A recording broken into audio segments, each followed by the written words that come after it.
Hey guys, welcome back to another video. I am going to be going over 7 things you should be aware of when doing GrubHub. If you're thinking about doing GrubHub, maybe just started doing GrubHub. So let's get into it.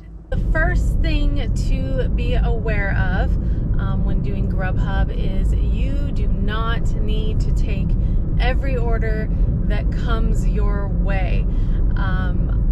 I don't know if you guys have seen my other videos, but I do choose which orders I take, and I typically take $10 and above. If you think about it, typically I can do 2 orders within an hour, and if I do 2 $10 orders within an hour, I am making roughly $20 an hour. So if you think about some of the $5 offers that come your way or $3 orders that come your way, and you're taking every order, what is that going to add up to? So let's say you do 2 $5 orders in an hour's time period, you're making $10 an hour. Granted, maybe your next order may be higher than that, but that's just something to keep in mind, kind of what I do. Yeah, you're going to be in a lower tier according to GrubHub, but I've been in the lower tier since day one. I think it's like the 3rd tier. I don't recall exactly what the name is, but it hasn't had no effects on me. You're out here to make money and not waste your time, so do keep in mind which orders you take, because you're here to make money. The second thing to be aware of and take into consideration when doing orders, a lot of people think that when they get to the restaurant, the order should be ready to pick up so they can get on the road. And of course that's ideal because you want to keep the wheels moving, but that ain't typical. There's some restaurants where, for example, Popeyes, you got to go in there and check on the order. At least that's for me in the Popeyes in my area. I have to go in there, check on the order for them to get the order going.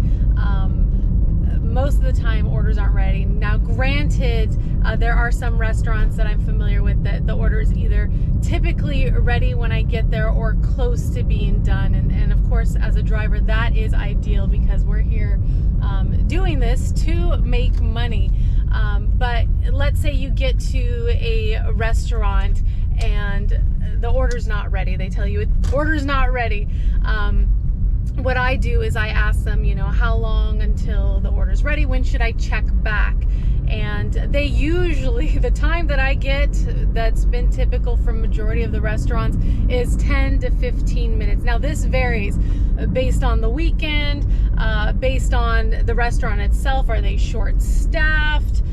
There's just so many variables, but across the board, what's typical is 10 to 15 minutes. So if they tell me 10 minutes, 15 minutes, I typically will set my timer on my phone for 10 minutes and come check back in, and usually the order's ready or they're bagging it up, and that way I can get on the road. But I guess the main thing when doing this is to be patient. I know sometimes it's hard to be patient because we're here to make money, but like I said, 10 to 15 minutes I find is pretty reasonable.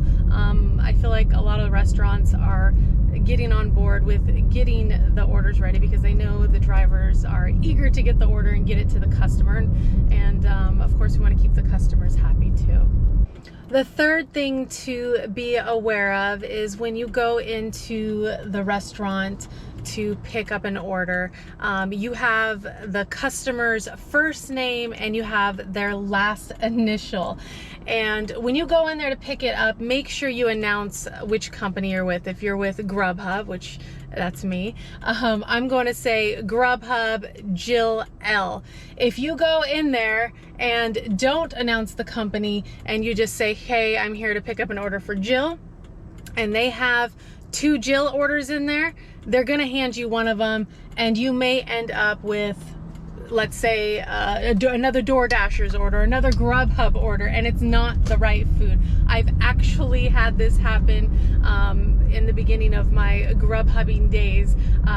Just not giving the full name or the company that I was with, and being handed the wrong order, and getting a call from the restaurant asking, and I'm almost to the customer's house, asking me to come back to bring the order back and swap it out. Now, that's up to your own discretion. It depends on how far you are, all that. So in that case, if you're too far away, it might not even be worth your time bringing it back, and GrubHub won't force you to bring it back, at least in the case that happened to me. So that's up to your own discretion, and where you're at, and if it's worth your time going back, because GrubHub will take care of them. If it's like a 20-minute drive or something, it don't make no sense. They're not going to pay you extra for it.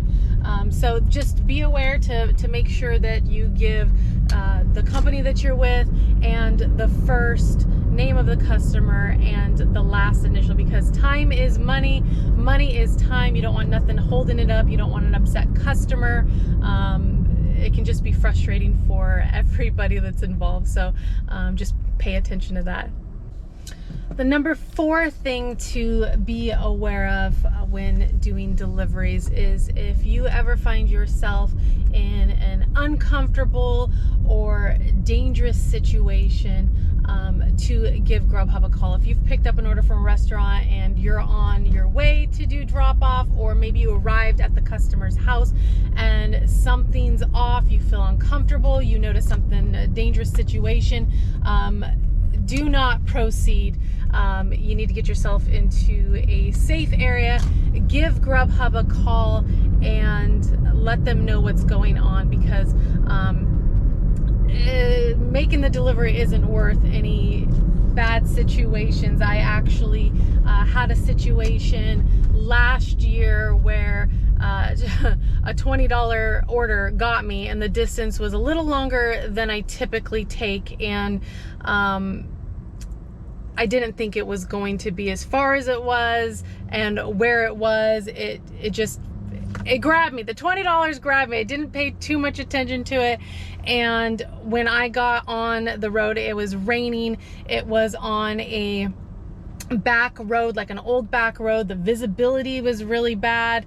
And I just kept thinking I need to stop. I shouldn't keep going, but I'm like, oh, I'm almost there. Let me keep going.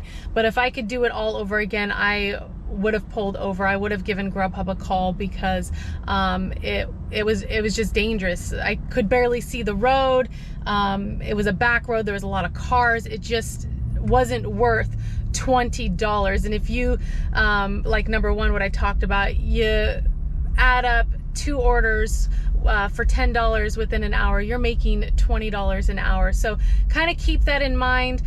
Sometimes don't let the what I call a big dropper catch your attention, and you go somewhere where you're not familiar with, or it's further than where you typically go, because sometimes it just isn't worth it. So give GrubHub a call. Next time I will, if I end up in one of those situations, I try to be a lot more mindful and careful of which orders I take and where I go to. So I just want everybody to be safe and make that money. The number 5 thing to be aware of is sometimes you're gonna have a customer reach out, usually through text, letting you know that they need to update their drop-off address. And 1, because it's an old address, or 2, maybe they're at a friend's house. I had this happen quite a few times recently, not so much, but it will happen.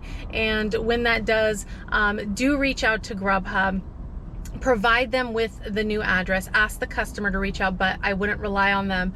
And depending on the distance, typically GrubHub will compensate you. In my experience, it ain't very much. It's usually $1. That's what it's been, because the distance typically isn't much further than the address they've given you. I have had one occasion where the drop-off point was actually in another city, like 30 minutes or something, and the customer was actually trying to pay me some more, and GrubHub told me that I did not have to do the order if I did not want to, and I believe they still paid me for the order. and I got to keep the food, if I'm correct. It's been a while, but I did not want to drive all the way out there. It was out of my zone, and then I'd have to drive all the way back into my zone, and it just wasn't worth it. So in that case, GrubHub had them replace the order, and that way they could get somebody in the vicinity to deliver the order from. I think they ordered from a restaurant far away anyway, so I don't know how that was going to work, but they were taken care of. But do give GrubHub a call, one, for compensation for the extra mileage, and two, it's, you know, also safety. That way GrubHub has it on record of the new address of where you're going to. That's just something to keep in mind. It will happen at some point. It has happened to me quite a bit in the past, but not recently. And the sixth thing to be aware of, the final thing, and of course, if I missed anything, leave it down below, because I'd love to hear what you have to say. But the sixth thing is, when you're doing deliveries, you're going to come across some situations to where you get to the vicinity of the diner, aka the customer, and you can't find the address. One, your GPS took you into an area, street's not matching up, maybe the address isn't matching up. So what I would do in this situation, there's a couple things. If it's your map system, whether it's Google Maps or Apple Maps, because you're going to run into that. You'll have customers leave notes. If you're using Google Maps, you'll need to use a different map system or whatnot. But what typically saves me in these situations, especially for like newer developments, would be the Waze app.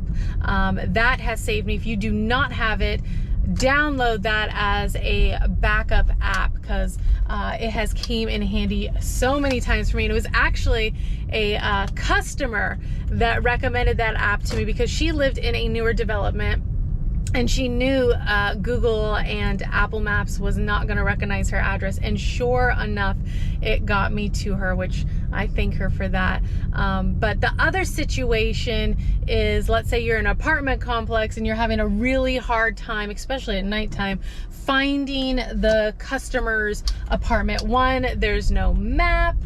Your pinpoint takes you to the leasing office. I would, one, look for a map if you can find a map.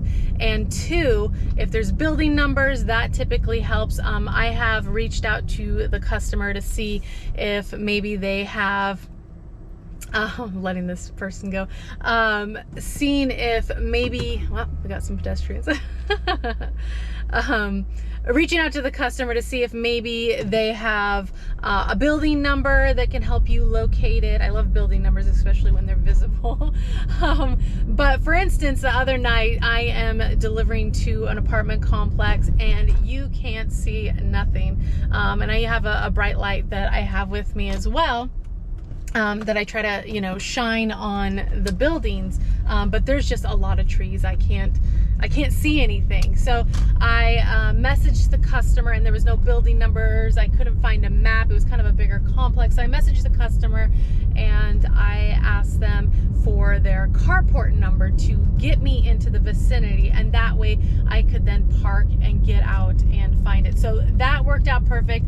Texted me the carport number, and sure enough, I found the apartment right after that. So that is something that's going to happen and can get frustrating, especially, you know, you're trying to get this dropped off, get them their food. You want to keep their food hot too, and get them their food and be able to move on to your next order. So definitely reach out to the customer if you have any trouble, or try using a different navigation system if you find yourself kind of off in an area. If it is indeed the address, which I've had happen a couple of times as well, you're going to want to give the customer a call. Sometimes they'll put one digit in wrong, or I've had instances where they use the drop point for their drop-off address and it's actually their neighbor's, but that's out of your control because the address matches up, so there's nothing you can do there. But those are my things to be aware of as a driver.